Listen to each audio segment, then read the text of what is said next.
नमस्ते, म अनिश सेलिङ र यहाँ युट्युबे रञ्जित सेलिङसँग चाहिँ हामी याङरप गाउँपालिका अन्तर्गत वडा नम्बर 4 मा अवस्थित थर्पुको निशान मेला पनि भनेर अब पहिला चिनिन्थ्यो र यसै थलोमा निशान मेला भव्य बडा दशैंको उपलक्ष्यमा लाग्दै आइरहेको अवस्थाहरू छ र अहिले चाहिँ हामी सामान्य रूपमा भिजिट गर्न यो एरियामा प्रवेश गरिसकेका छौँ।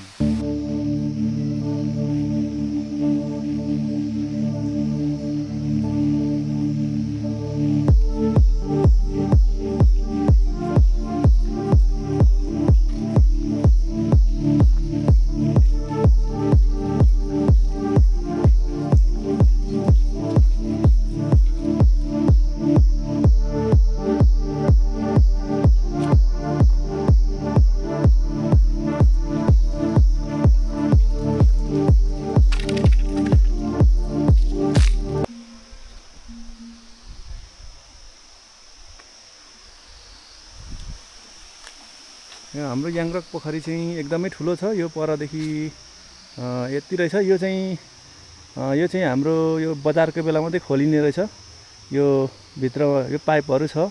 यो पनि एकदम राम्रो छ। यो विदेशी सिस्टम बनाइएको रहेछ र यहाँ माथि चाहिँ मूर्तिहरू पनि छ र हाम्रो विशेष यो हाम्रो मन्दिरमा पूजा गरिन्छ। यो हाम्रो दसैँको नवमीको दिन पूजा गरिन्छ। यो मन्दिर चाहिँ यहाँदेखि भित्र छ। तपाईँ देख्दै हुनुहुन्छ यो जुन यो पिपलको बोट छ। यहाँदेखि चाहिँ यसोपट्टि मन्दिर छ। म मन्दिर देखाउँदैछु अहिले। जुन हाम्रो यो नवमीको बजारको दिन चाहिँ यहाँ ठुलो मेला लाग्छ।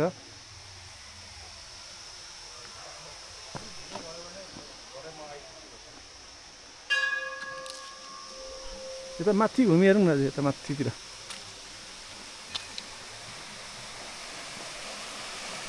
यो बनाएको कति वर्ष भयो दाजु? 2 वर्ष भयो। एकदमै राम्रो बनाएको छ। अहिले चाहिँ यो चाहिँ लगभग 2-3 वर्ष भयो होला यो बनाएको चाहिँ। र पहिले बजारमा चाहिँ आउनुपर्ने, भिडियो बनाउनु पर्ने मैले अलिकति भ्याइनँ। नभ्याएको कारणले गर्दाखेरि बजार चाहिँ तपाईँहरूले अरूको भिडियोमा हेर्नै भयो होला। यही हो हाम्रो नवमीको दिन एकदमै ठुलो बजार लाग्ने ठाउँहरू चाहिँ। तर यो अहिले चाहिँ गाडी पस्न दिँदैन रहेछ त्यहाँ, होइन दाजु? उतापट्टि त्यो चाहिँ के मन्दिर हो? मान्छे बस्ने ठाउँ होइन यो? मान्छे बस्ने।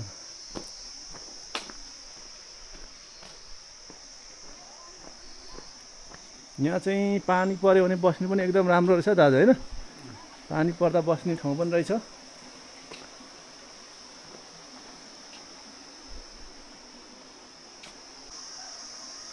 यहाँबाट चाहिँ यो याङरक पोखरी चाहिँ एकदमै राम्रो देखिने रहेछ। र यहाँ चाहिँ अघि मैले देखाएँ तपाईँहरूलाई मन्दिर त्यतापट्टि छ र यो पानीको चाहिँ यो पानी पनि राम्रै देखिरहेको रहेछ। र हाम्रो चाहिँ थर्पु याङरकमा चाहिँ यो नमी बजार भन्ने ठाउँमा चाहिँ यहाँ चाहिँ अलिकति मूर्तिहरू पनि राखेको रहेछ। यहाँनिर चाहिँ एकदमै राम्रो मूर्तिहरू बनाइएको रहेछ यिनीहरू। तर यो मूर्तिको चाहिँ नाम मलाई अलिक थाहा भएन। एकदमै राम्रो छ। घुम्ने ठाउँहरू, फोटो खिच्ने ठाउँहरू एकदमै राम्रो रहेछ। यहाँ चाहिँ हाम्रो दाजु चाहिँ त्यहाँ टिकटक बनाउँदै हुनुहुन्छ एकदमै राम्रो तरिकाले। म यहाँ देखाउँछु है त तपाईँहरूलाई थोरै जुम गरेर। यहाँ चाहिँ हाम्रो दाइ चाहिँ टिकटक बनाउँदै हुनुहुन्छ, होइन, आफ्नै तालमा। अनि म चाहिँ यहाँ छु।